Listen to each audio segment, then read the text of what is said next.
All right. So first thing we do before we're even getting into 3.7, I want to show you guys that example with completing the square when your a value is not 1. All right. So all the ones we've done so far have looked like this. So x squared plus bx plus c. All right, those are the ones that we've done. Now, why do you think I didn't write a here? Because what's the a value? 1. All right. So now we're going to look at some where they're not 1, which basically it's going to be the same process, just one extra step. All right. So with this one, notice the a value is not 1. All right. So the a value here is not 1. It's what? -2. All right. Okay, I'm not doing this.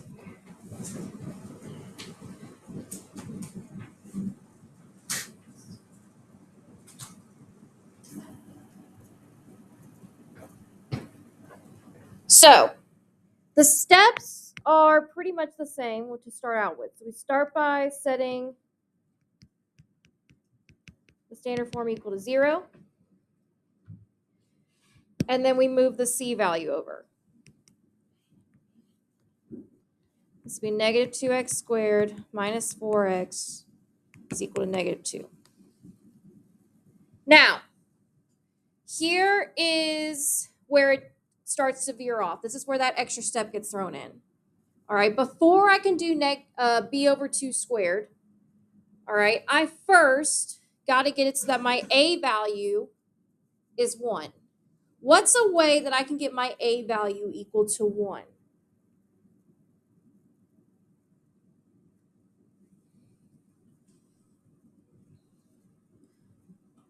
So how can I get my a value so that -2 equal to 1? Thoughts?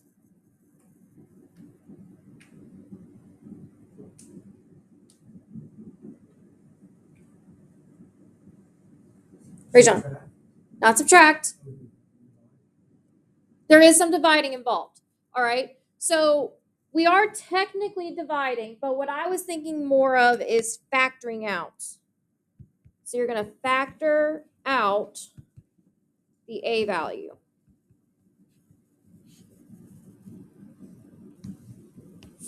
From the left side.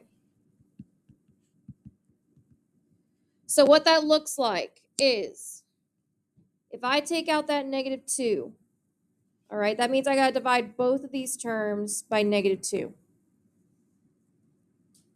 All right, because remember, whatever I do to, or whatever I have to do to one of the terms on one side, I have to do to all of them on one side. So what's -2x squared divided by -2? That's x squared. X squared. -4x squared divided by -2.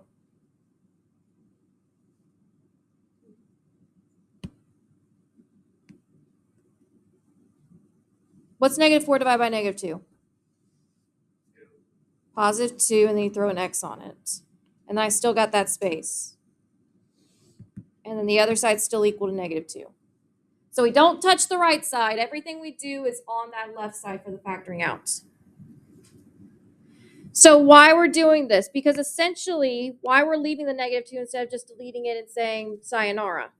Because remember, vertex form is y equals a x minus h squared plus k. That a value is still there. And remember, the a value between vertex form and standard form is exactly the same. So if our a value is -2 in standard form, our a value has to be -2 in vertex form. All right. Then we do b over 2 squared using the b value from our factored version. All right. So if I do 2 divided by 2, what is that? 1. And 1 squared is just 1. So I'm going to add 1 in here. Now, we're supposed to add it to both sides. but this is where you have to be careful. Because technically, let's say that I distribute this back.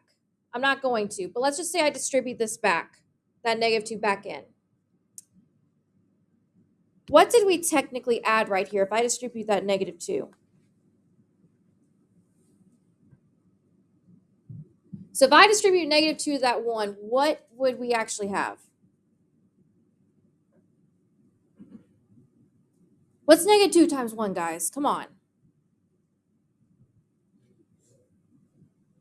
Guys, if you don't know what a number times 1 is, I'm concerned. What's -2 times 1? -2. All right. So we're actually going to have to add -2 to the other side, or subtract 2. All right. Because when we factored, we had to divide all these by -2, including whatever b term we got. All right. So, but since the -2 didn't go away, when we add it to the other side, we actually got to multiply it back as if we distributed it. All right. Does everyone understand that? Yes, no, maybe, kiss my butt. What? Come on. Yes. Thank you. All right. So this would be -2 times x squared plus 2x plus 1 is equal to -4. And then from here, we factor the perfect square trinomial, which is in the parentheses. So I square root the first, keep the sign of the second, square root the last. So I bring the -2 down. What's the square root of x squared? X. Bring the plus down. What's the square root of 1? 1. All squared equals -4. What's my last step to finish? Add the -4 to the other side.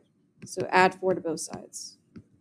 So y is equal to -2 x plus 1 squared plus 4.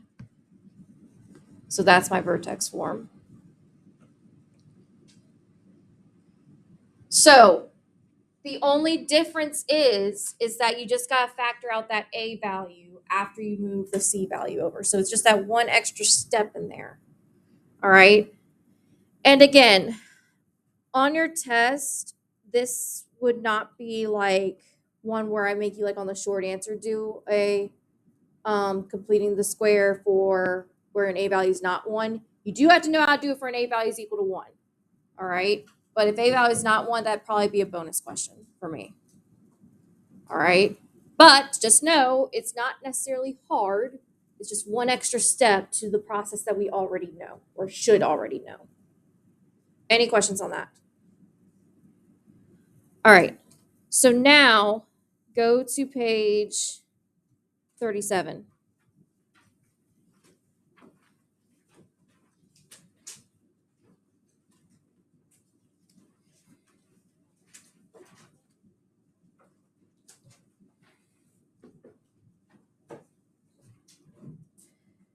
All right, so 37 is our last lesson for this unit.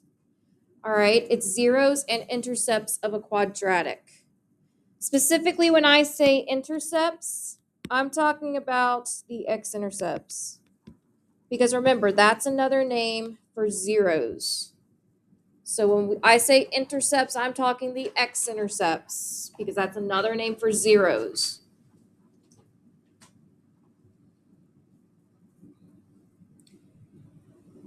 All right. So first off, the quadratic function. So the forms for a quadratic function. So let's go. Olivia, what's the standard form for a quadratic function look like?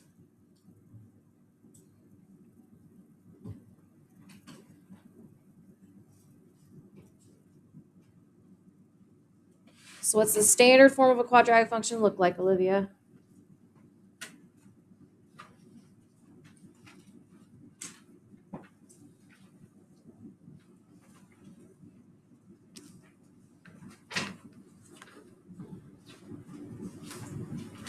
I'll give you a hint. A, B, C.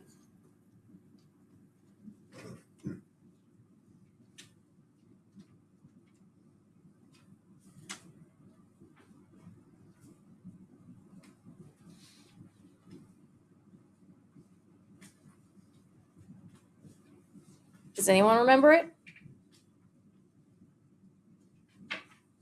Luke, go for it. X squared plus bx plus c. Close. You're missing something. Y. Still missing something. So he said x squared plus bx plus c. What am I missing? Nope. The a. It's ax squared plus bx plus c. That is standard form. You guys gotta know that. At the very least, if anything you take away from this unit, it's that. You will see that all the time.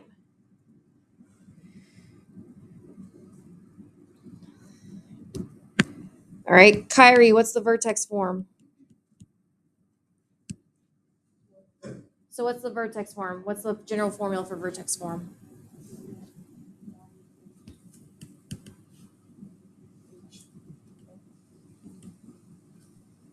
So y equals what? That's just the vertex. So I want the whole equation.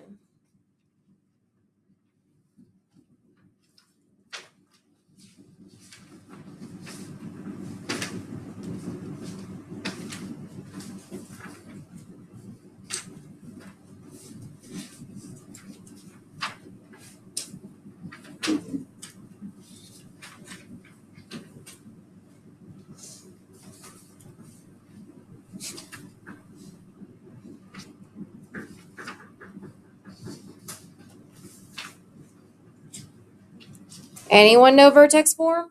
What's the formula for vertex form?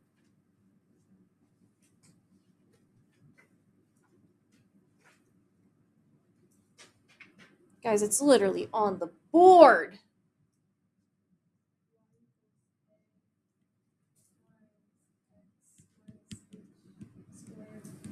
Thank you, Riley. Guys, you gotta know these. All right, you're worrying me. Okay, we've been doing this for like 2 weeks now. Come on. And we literally just did stuff with vertex form. You gotta know these. Now, these are the function forms, but when a quadratic function is set equal to 0, the result is a quadratic equation. So if I take any of these, so typically the quadratic equation is written using its standard form. So it would look like ax squared plus bx plus c is equal to 0. That's typically what a quadratic equation looks like.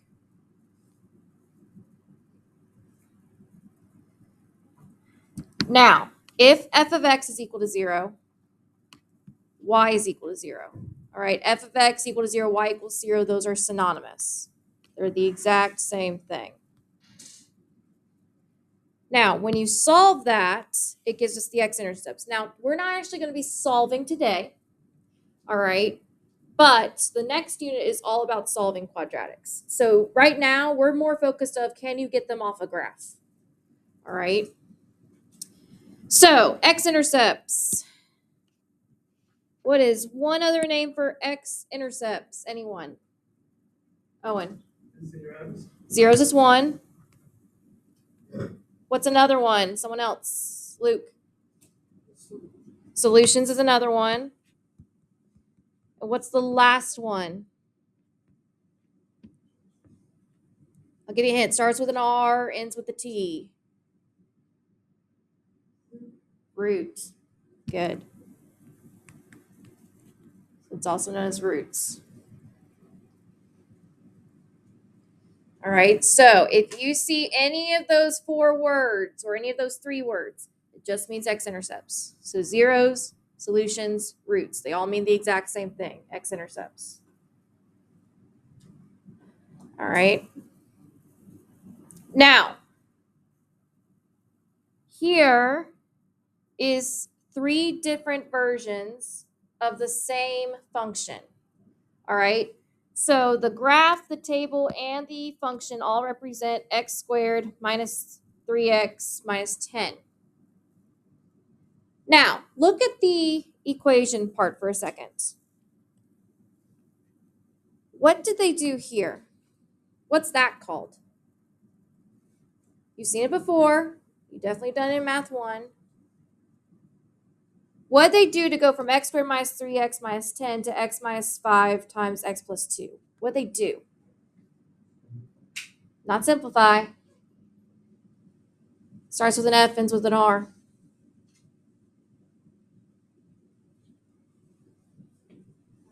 They factored it. All right. So they factored it. Now, we're not worried about factoring right now. That's more of a Unit 4 thing. But we do need to at least recognize the factored form. Now, look at the factored form. So this is the factored form of that standard form. And then right here are the zeros, or the roots, or the solutions, or the x-intercepts. How they go from factored form to the solutions? What they do?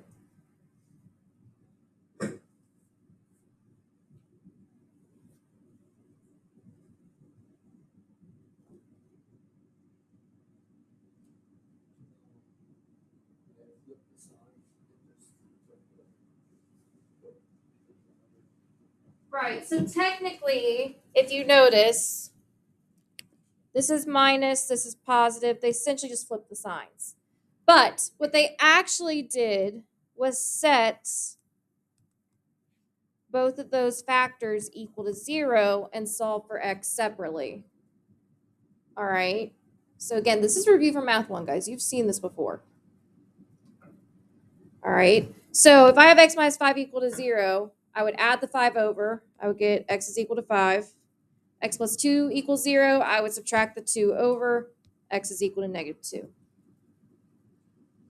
Now, that is the equation form. So this is as an equation. And this is when it's called solutions. So it's called solutions if it's given as an equation. Now, x-intercepts. We call them x-intercepts. So we call our x-intercepts if we're given a graph. So where are my x-intercepts on this graph? 5 and negative 2. So right here. So this is 5, 0. This is negative 2, 0. So there's my x-intercepts.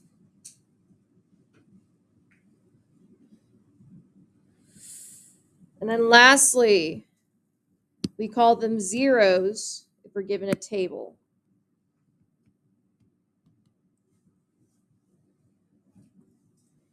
All right. So if I'm looking for zeros, okay, what am I looking for specifically? Do I want x equal to 0, y equal to 0, or both? Rajon? Nope. It'd be y equals 0. Why? So if x is equal to 0, what type of intercept do we have? The y-intercept. But I'm looking for the x-intercept, so that's why the y's got to be equal to 0. All right, so what are the two x values on this table where y is equal to 0? Negative 2 and 5. So right here. So these two are my zeros. Now, roots can be said for all three situations. All right? But these are the three forms that you may see this in. You may see it as an equation, you may see it as a graph, you may see it as a table. You got to be able to identify from all three. Now, with a quadratic equation, there are three possible outcomes. There's two real roots. So if I have two real roots, that means how many x-intercepts do I have? 2. So that means I have 2 x-intercepts. So if I draw it, it looks something like this. So 1, 2. 1 real root. What would 1 real root be? 1 x-intercept.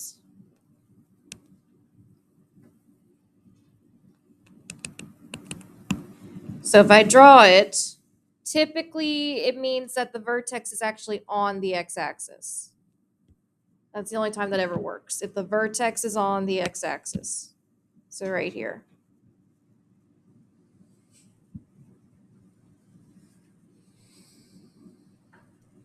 Now, no real roots. How many x-intercepts would I have then? None.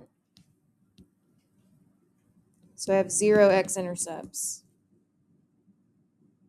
So that means the vertex is either above or below the x-axis, and the direction is not going to intersect at any time.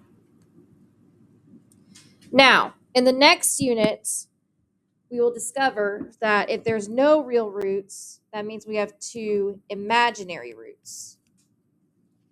So I'll make note of that right now, but just know that we will actually learn what that means in the next unit. Because imaginary roots are formed by imaginary numbers, not real numbers. And yes, there is such a thing as imaginary numbers. That's a next unit thing. So, if we do these examples, let's do a couple of these together. Let's look at number 1. How many roots do I have? 2. I have 2 roots. Name me one Caden with a K.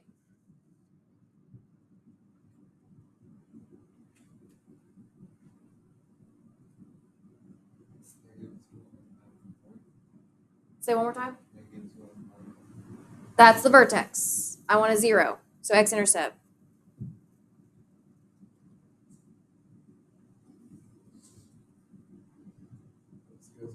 0, 0. That works.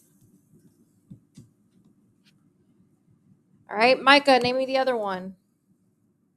So I got 0, 0. So right here. Where's the other one?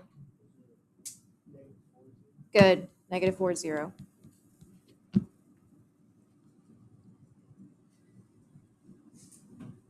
All right.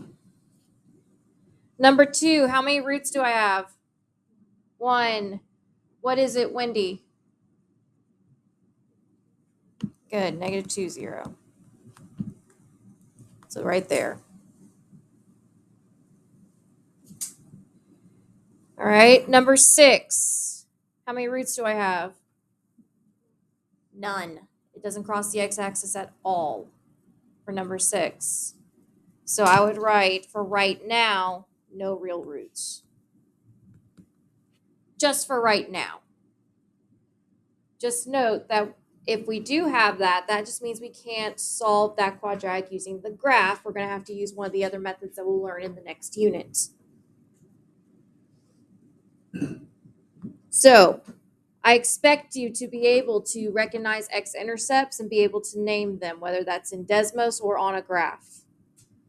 The other thing I expect you to be able to do is to use those x-intercepts and make the factored form of a quadratic. So intercept or factored form is this. Y equals a times x minus the first root times x minus the second root. And just like with vertex form with the h value, you flip the signs as you go in and out. So if it was a positive 1 as your x-intercept, it'll be -1 in the factor. If it was -1 in the x-intercept, it'd be +1 in the factor. All right. And just so you're aware, one set of these parentheses is called a factor. You'll hear me say that a lot.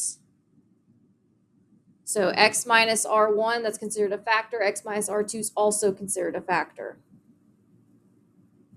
And of course, just like with vertex and standard form, the a value is the same between all three forms. So the a value is -2 in standard form, a value is -2 in vertex form, a value is -2 in factored form. So the way we get it is where R1 and R2 are the x-intercepts, and we can actually find the axis of symmetry by taking an average of the two roots. So we add the two up and divide by 2. So in other words, we take an average of them. Which makes sense because if you think about it, they're the same distance from each other. All right. So let's do some examples here. So first things first, we are going to find the x-intercepts, the axis of symmetry, the vertex, and the y-intercept of the graph.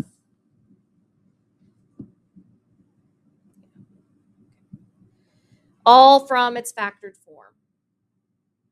So first off, let's just list some things that we know. So based off of my a value, is this graph going to open up or down? What do you guys think? Up. Why? Why does it open up? It technically has an A, it's 1, but that 1 is positive. It's because we have a positive A. So does that mean we have a max or a min? A min. So that means our vertex is a min. Now, I'm going to find my x-intercepts first. All right. So my x-intercepts, how do I find them? Or what are they? Can you tell?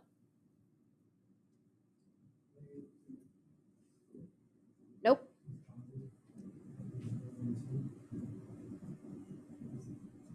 Not quite. So remember what I said, whatever these are, you're supposed to do what when you pull them out? Flip the sign. So what are my x-intercepts? Right, so it'd be 2, 0, and 4 is -4, 0. The other way you can find it, yes? Come here.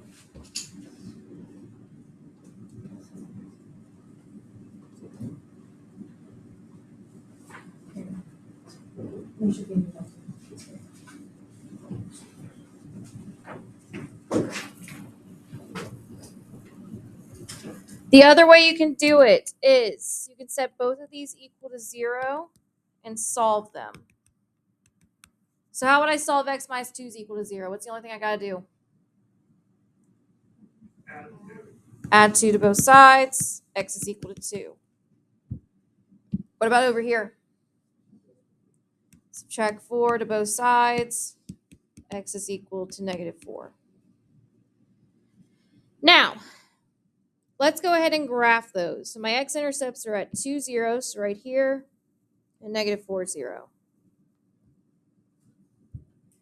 Now, axis of symmetry. Let's think about this logically. When I'm talking about an axis of symmetry, so remember, that's our line of reflection.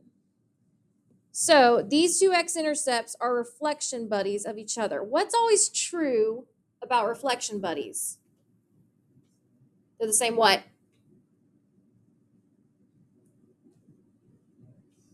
Nope. How do they relate back to the axis of symmetry? They're the same what? Nope.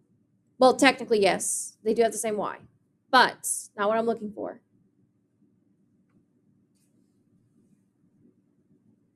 What's true about both of those points in relation to the axis of symmetry?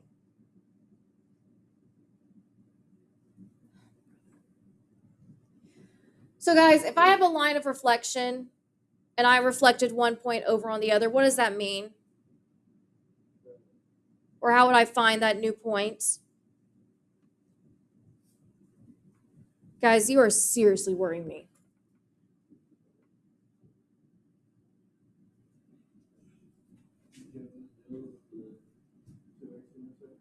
It's directly in the middle, so that means that what's true about the points?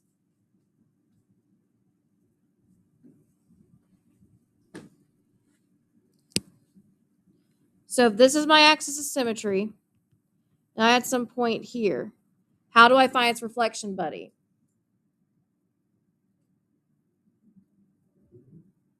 How would you do it? Thank you. So you would count how far away it is from the axis of symmetry and do the same thing on the other side. In other words, they're the same distance from the axis of symmetry. So without having to use the formula, if I wanted to find the axis of symmetry, how could I do it using the points that I just graphed? Count what? Count how far away they are from each other and then do what? Half it. Good. So they are 1, 2, 3, 4, 5, 6 away from each other. So they're 6 units away from each other. And if I divide it by 2, that means it'll be 3 units. Will be the axis of symmetry. So if I count, that'll be 1, 2, 3. So my axis of symmetry is right here.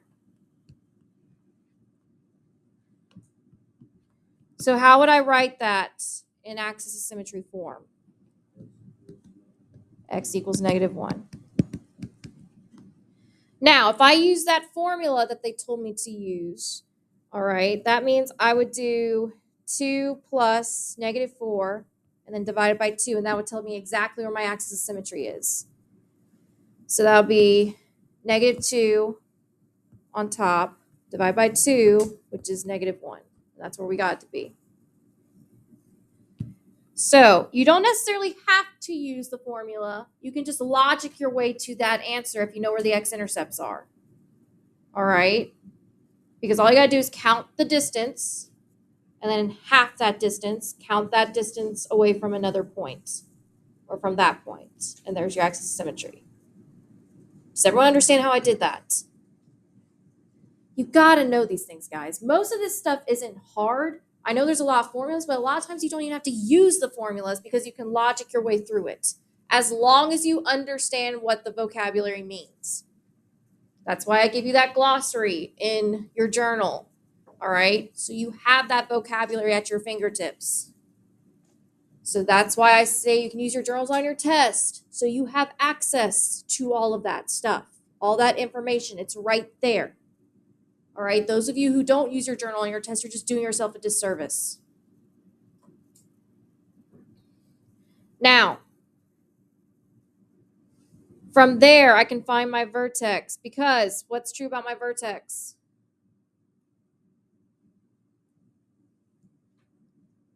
What's always true about my vertex?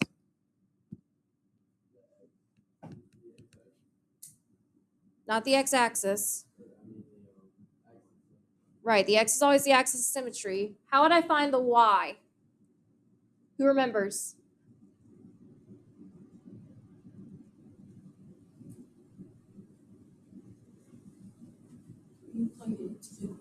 There you go. So we're going to plug it back into the equation. So that means I have -1 minus 2 times -1 plus 4. So -1 minus 2 is -3. -1 plus 4 is +3. So this is at -9. So that's my y value of my vertex. So it'll be at -1, -9. So all the way down here. All right. Last thing, how do I find my y-intercept? What's the easiest way to find my y-intercepts?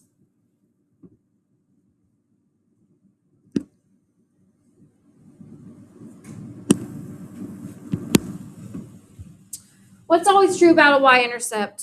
What does every y-intercept have in common with each other? Well, it's C value to standard form, but we don't have standard form. We have factored form.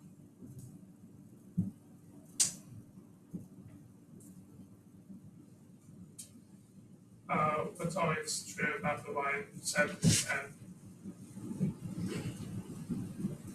they're always on, the y-axis. So they're always on the y-axis, but what does that mean specifically if you describe them as a point? What is always true?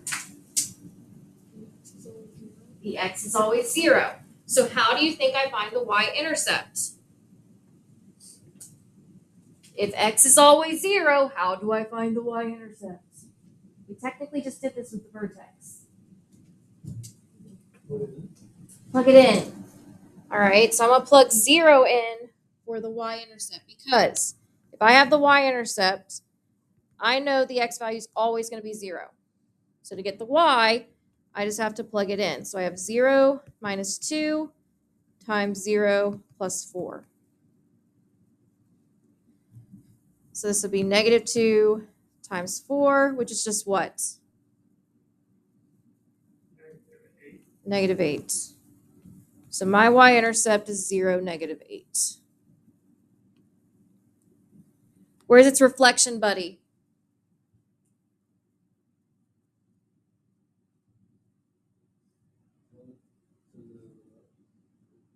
What's the point? Good. Negative 2, negative 8 is its reflection, buddy. Thus, my graph will look like this.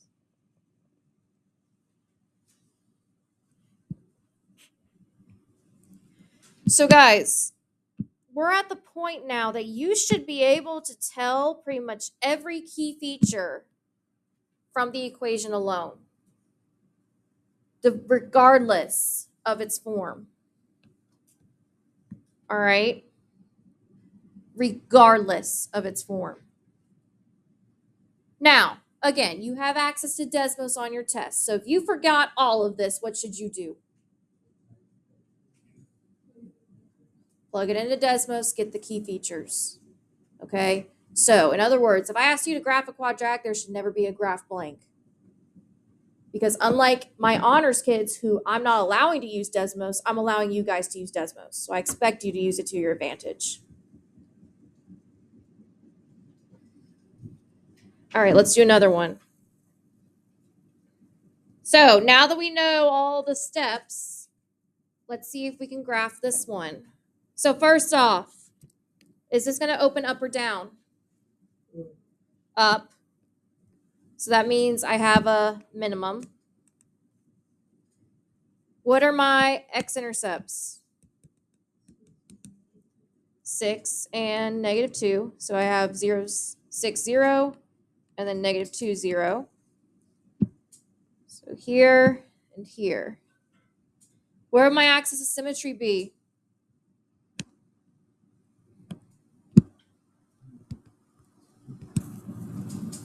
It'd be where? How'd you find it?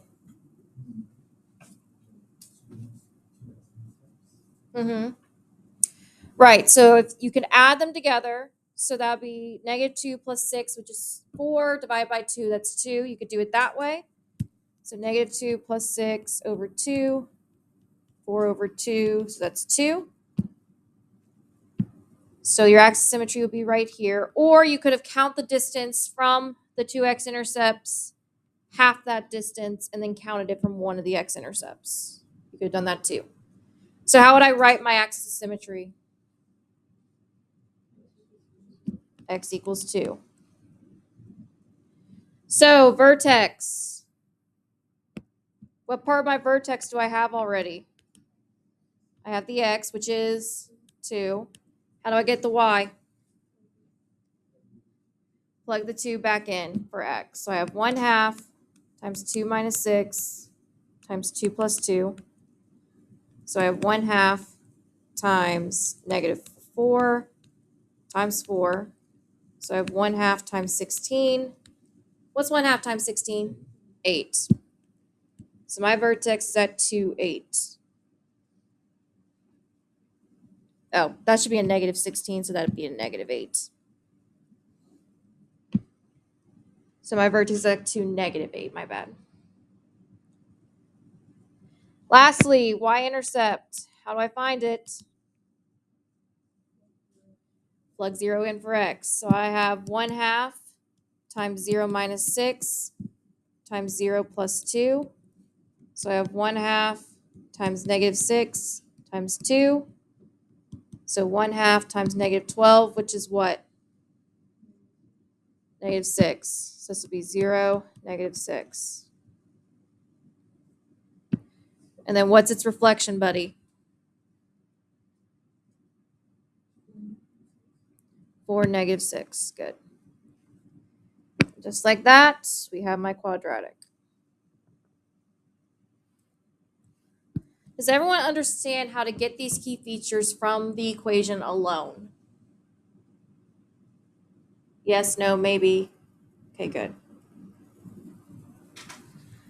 All right. Now, next thing we're going to do, of course, we're going to do some conversions.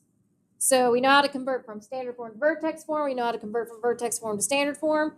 Now we're going to convert from factored form to standard form. So this should be easy because we did this when we went over polynomials. How do you think I'm going to convert to standard form? Not distribute, but you're close. You're on the right track. How are you gonna do that FOIL method? You could either FOIL or do box method. All right. So I do not distribute the 1/4 first. I always either box or FOIL that first and then distribute. All right. So what do you guys prefer? Do you want me to do box or FOIL? Box. All right. It's going to make my box. X minus 4 on top. X minus 8 on the side. What's x times x? X squared. Negative 4 times x. Negative 8 times x. And then negative 8 times negative 4. Not negative 32. Positive 32. Not x. There's no x there. Now, what do I do when I pull it out?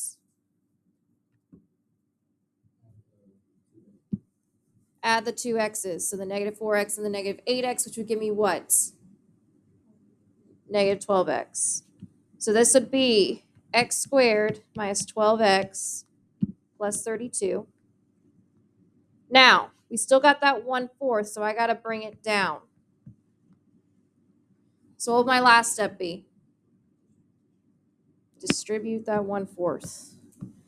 And if you multiply by 1/4, what's that the same thing as dividing by? 4. All right. So 1/4 times 1 is just 1/4. This is 1/4 x squared. What's negative 12x times 1/4? Negative 3x. You're just dividing 12 by 4. What's 32 times 1/4? 8. 32 divided by 4 is 8. So this would be my standard form. Now, just so you're aware, if it ever asks you to go from factored to vertex form, you always got to put it in standard first. Always. All right? Standard is the middleman. There's no direct way to go from factored form to vertex form or vice versa. You always got to do standard form first. All right. Do I need to do the other example, or are you guys pretty solid on that? Do I need to do example 4? Speak now, forever hold your peace. All right. Now, writing the equation in any form, factor, vertex, standard, whatever. All right. So basically, if they give you the option to do it in any form, you pick whatever form is based off of the key features they give you. So if you're given the zeros, you're going to want to do factor form. If you're given the vertex, vertex form. Y-intercepts, you may want to do standard, although that may be a little bit tricky because of that middle bx value. So typically if they ask for that, I switch between vertex and factored form depending on what key feature they give me. Okay? So look at the graph here. What key features did they give me specifically? They gave us the x-intercepts here and here. So what form would be most beneficial for me to write this in? Factored form.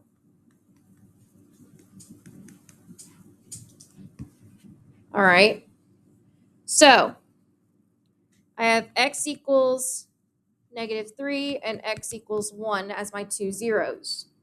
How do I write x equals -3 as a factor?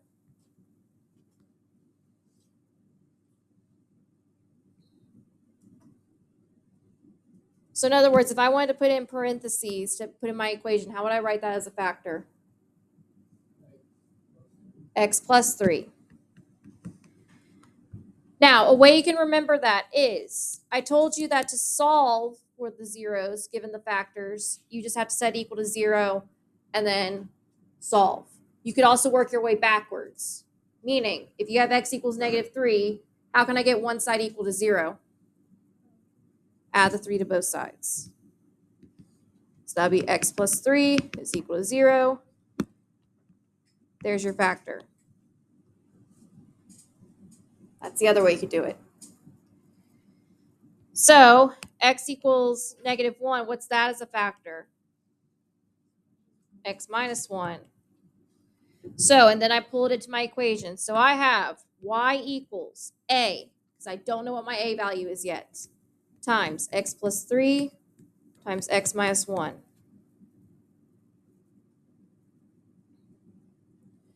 All right. Now, how can I find my a value? We've done this before, so what do I have to use? I need to solve for my a value. How do I do that? Isn't there a piece on this graph that we haven't used yet that they gave us? Yeah, what is it? This point right here, 615. What do I need to do with that point?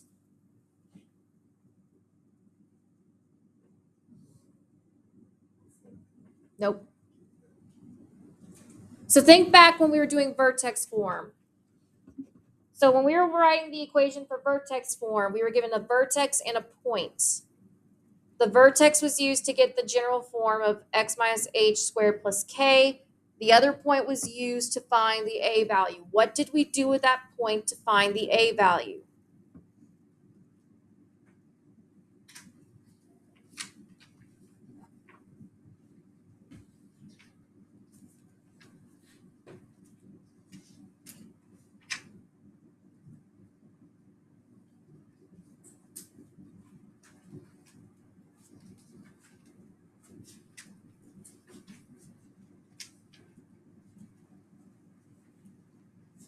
What does a point contain? What does any point always have? X and y. What does our equation have? X and y. What do you think I'm going to do with it? Plug it in for x and y. There you go. So if this is x and this is y, I'm going to plug those same numbers into my equation and solve for a. So this would be 15 is equal to a times 6 plus 3 times 6 minus 1. So guys, if they ever give you a random point and it's not a key feature and you have no clue why it's there, more often than not, they're giving that to you so you can solve for the a value in any form. All right. So PEMDAS says I do parentheses first. So I have a times 6 plus 3 is 9. 6 minus 1 is 7. So I have 15 is equal to a. What's 9 times 7? Oh, nope, that's supposed to be a 5. I added instead of subtracted. Love that. What's 9 times 5? 45. How do I get the a by itself?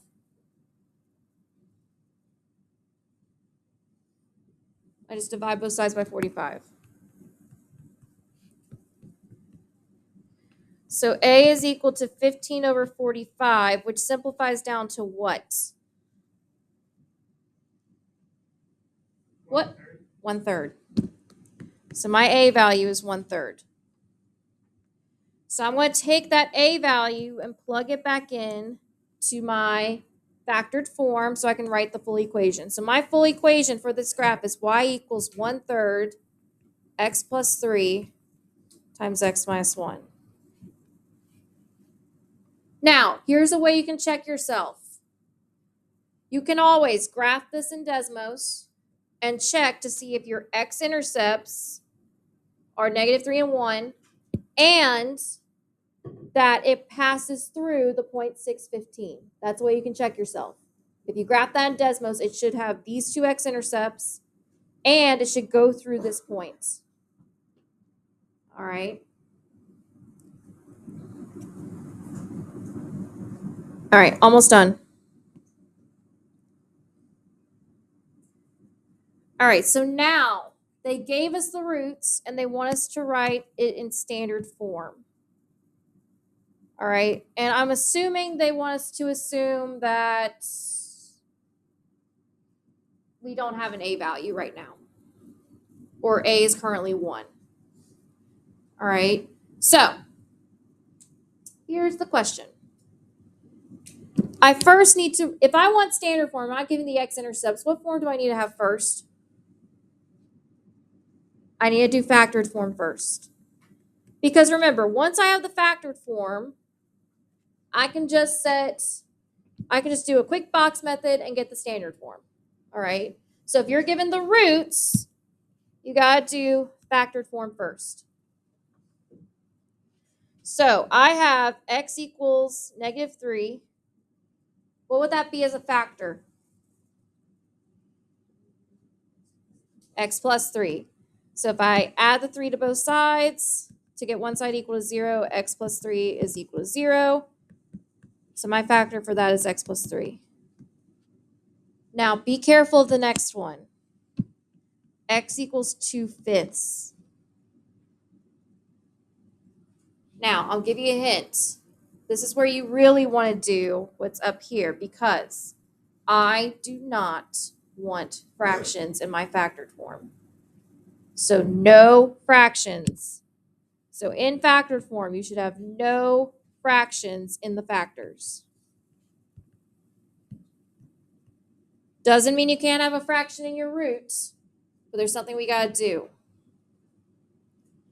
So remember, I want one side equal to 0, but I don't want a fraction. So if I want to get rid of the fraction, what do I specifically need to get rid of if I want to make the fraction go bye-bye? What part of a fraction makes it that fraction?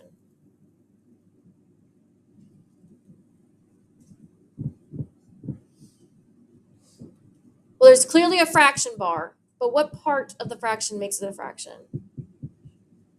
The what? What is it? It's division. So how do I undo division? So we dividing by 5, so how do I undo dividing by 5? Multiply by 5. Good. So I need to multiply both sides by 5 to get rid of my denominator. So I currently have 5x is equal to 2. Then how do I get one side equal to 0? How do I get that's -2? So my factor is 5x minus 2. So if I combine these, my factored form is y is equal to 5x minus 2 times x plus 3. So just know that if you're given a fraction as one of your x-intercepts, you need to multiply by the denominator and then get one side equal to 0. So that's my factored form. So how do I get my standard form?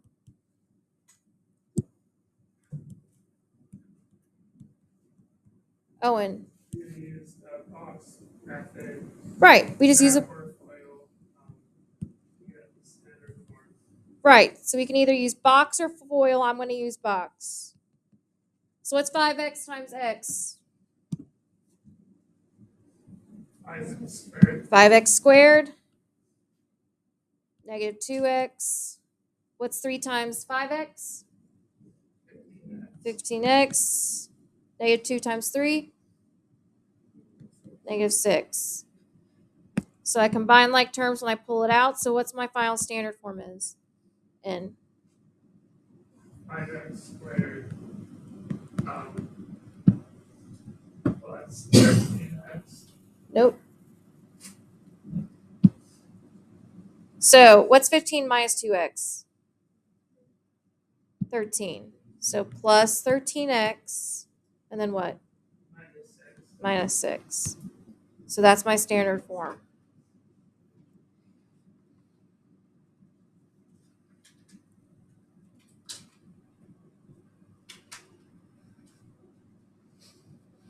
Any questions on that? All right, last one and we're done. So this last one. All right. So with this last one, I have a table. What's the easiest thing to identify to convert it to standard form? The zeros. Where are my zeros? Negative 2, and then 2 and, 1 and 0. Yep. Why do I not pick 0, negative 2? That's my y-intercept. So those are my two zeros. So I'm going to have what form first? Factored. So I have x is equal to negative 2, x is equal to 1. What's x equal to negative 2 as a factor? X plus 2. It'll be x plus 2. What's x equal 1 as a factor? X minus 1. So my factored form is y is equal to a times x plus 2 times x minus 1. Now, why do you think I left the a value blank and I didn't assume it was like 1? What do you think I'm going to have to do? Find the a value how? So for the a value, you can take any one of the remaining 3 points and plug it in for x and y to solve for a. My recommendation, pick the one with the easiest numbers. So I would actually use the y-intercept. So I'm going to plug in 0 for x, negative 2 for y. So I have negative 2 is equal to a times 0 plus 2 times 0 minus 1. So negative 2 is equal to a times 2 times negative 1. So I have negative 2 is equal to negative 2a. How do I solve for a?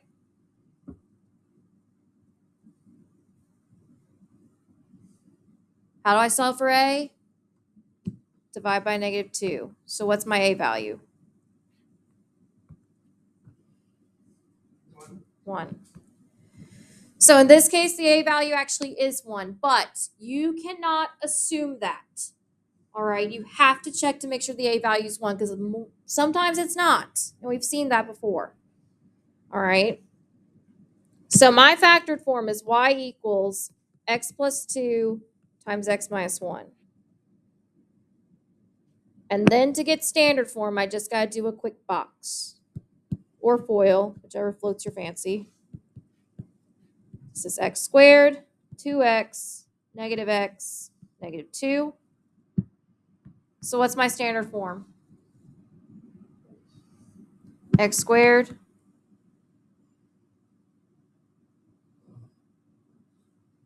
What's next?